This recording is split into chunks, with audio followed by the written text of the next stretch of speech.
আসসালামু আলাইকুম রহমতুল্লাহি ওয়া বারাকাতুহু। ডলারের বড় পরিবর্তন আসতে চলেছে এবং তাইওয়ান ইন্ডিয়ান মুদ্রা দিয়ে এখন লেনদেন সব কিছু বিশ্ববাজারে চলছে।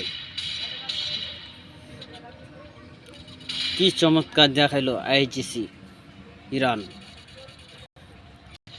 বড় পতন আমেরিকার ঘটালো। গোটা বিশ্বে 33 বছরের আভিজাত্যের অহংকার ভেঙে দিল আমেরিকার। তার ডলার বড় পতন আমেরিকা নিয়ে আনলো বিশ্ব বাজারে, বিশ্বর মঞ্চে সব মানুষের সামনে তুলে ধরলো।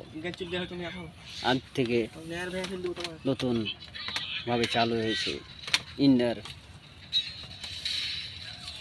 চীনা মুদ্রায় লেনদেন হবে। কিংপিংয়ের দেশটি বলেছেন আজ থেকে চীনা মুদ্রায় লেনদেন হবে।